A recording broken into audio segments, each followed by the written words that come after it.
Hello friends, last video में आपने SN1 और SN2 रिएक्शंस देखी थी।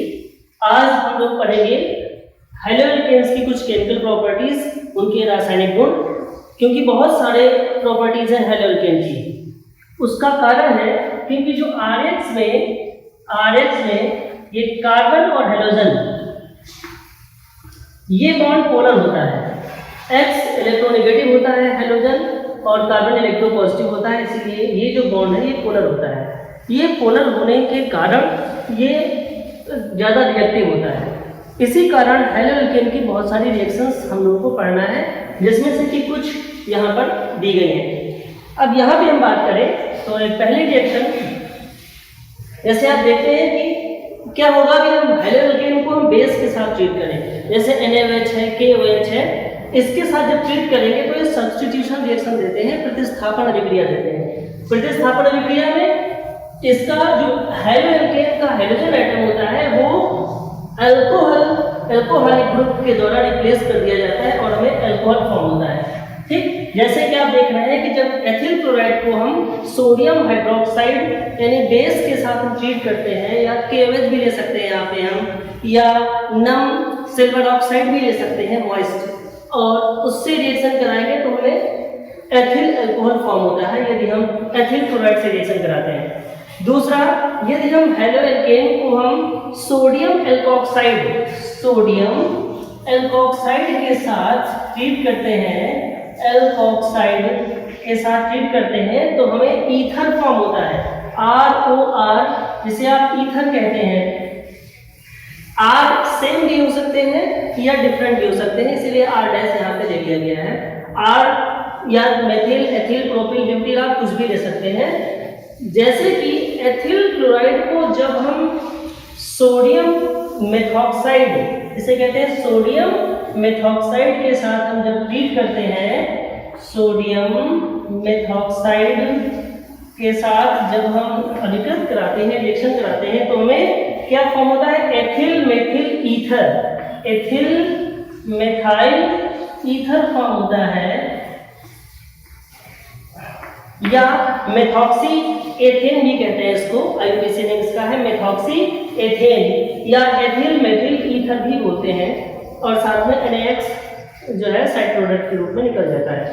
अगला रिएक्शन क्या है? जब हम एल्कोहलिक सोडियम साइनाइड या पोटेशियम साइनाइड के साथ इसको ट्रीट करते हैं हैलोअल्केन को, तो हमें एल्किल साइनाइड फॉर्म होता है, मिलता है। एल्किल साइनाइड और NaX साइड प्रोडक्ट के फॉर्म में निकल जाता है। जैसे कि आप एथिल क्लोराइड को जैसे रिएक्शन कराए सोडियम साइनाइड से एल्कोहलिक सॉल्यूशन में, तो हमें एथिल साइनाइड फॉर्म होता है, एथिल साइनाइड बनता है। यदि यहाँ पर सिल्वर साइनाइड ले लें, यहाँ थोड़ा सा ध्यान से देखेंगे कि सोडियम साइनाइड और सिल्वर साइनाइड, जब हम सोडियम साइनाइड से रिएक्शन करा रहे हैं तो हमें एथिल साइनाइड मिल रहा है, लेकिन जब हम सिल्वर साइनाइड के साथ ट्रीट कर रहे हैं, एल्कोहलिक सॉल्यूशन ये भी है, एल्कोहलिक सॉल्यूशन ये भी है, लेकिन जब हम सिल्वर साइनाइड के साथ ट्रीट कर रहे हैं तो हमें एल्किल आइसोसाइनाइड मिल रहा है। कहने का मतलब कि ये एथिल क्लोराइड से जब सिल्वर साइनाइड को ट्रीट किया गया तो एथिल आइसोसाइनाइड। तो यहाँ पे आपको थोड़ा सा ध्यान देना होगा कि कब आपको साइनाइड चाहिए और कब आपको आइसोसाइनाइड चाहिए। यदि आपको साइनाइड चाहिए तो आप सोडियम साइनाइड या पोटेशियम साइनाइड लेंगे। जब आपको आइसोसाइनाइड चाहिए तो आप वहाँ पे सिल्वर साइनाइड लेंगे। उसका कारण क्या होता है? क्योंकि जो सोडियम साइनाइड होता है, सोडियम साइनाइड ये जो है ये आयनिक कंपाउंड है।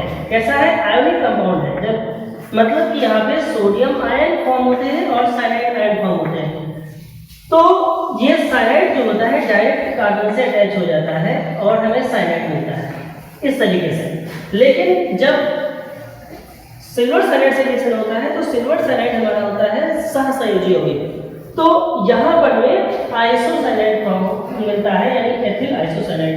तो इस बात को थोड़ा ध्यान से याद रखेंगे कि जब आपको आइसोसाइनाइड चाहिए तो आप सिल्वर साइनाइड से रिएक्शन कराएंगे, और जब आपको साइनाइड चाहिए तो आप सोडियम साइनाइड या पोटेशियम साइनाइड लेंगे।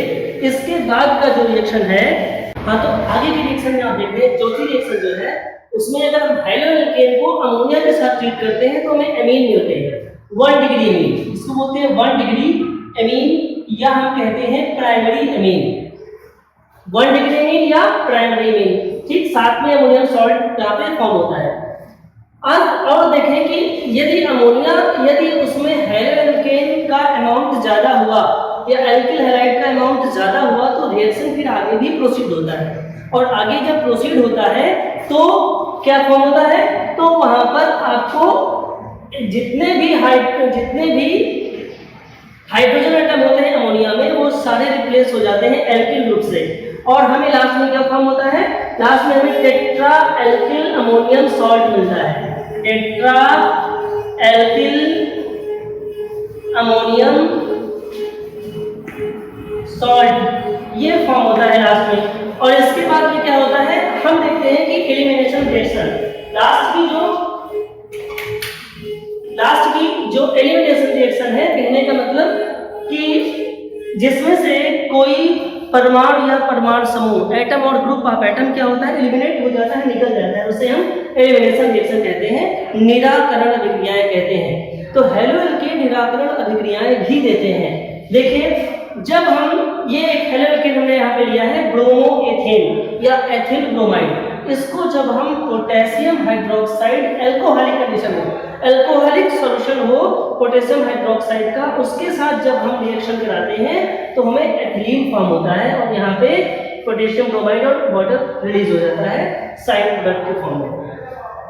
यहाँ पर तो कोई प्रॉब्लम नहीं है, लेकिन यदि वो हैलो एल्केन 2 डिग्री हुआ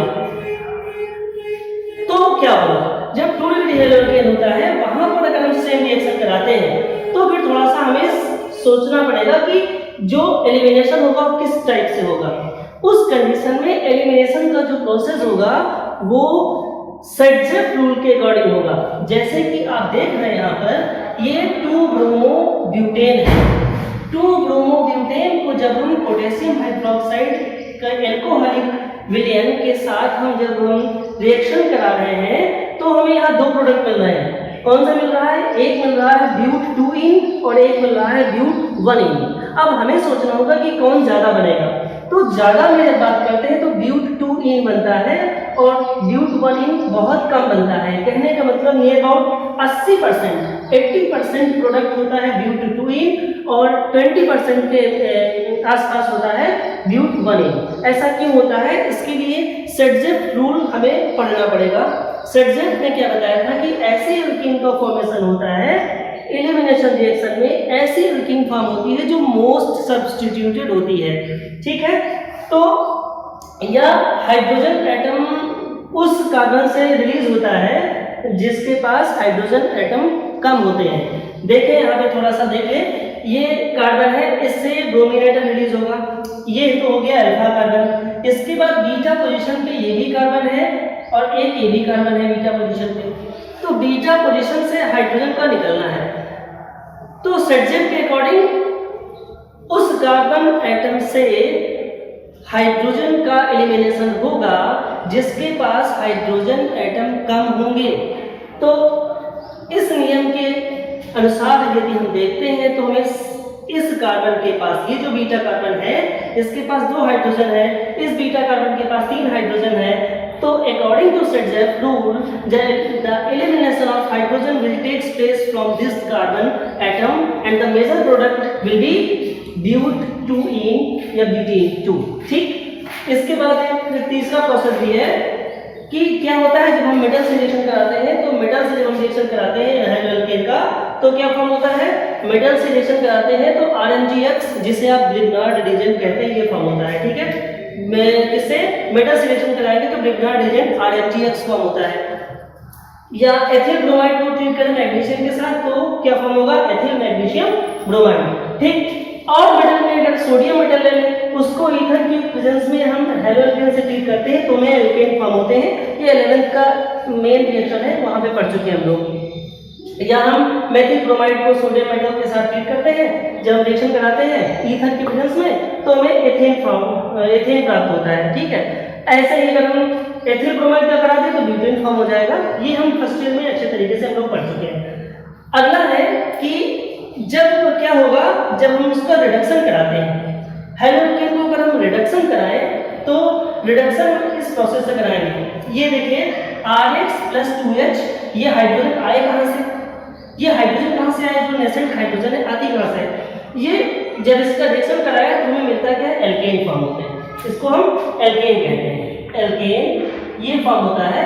और नीचे देखिए आप एथिल ब्रोमाइड को जब हमने रिएक्शन कराया है 2H से, यानी कि रिडक्शन करा रहे हैं, इसका अपचयन करा रहे हैं, तो हमें एथेन मिल रहा है।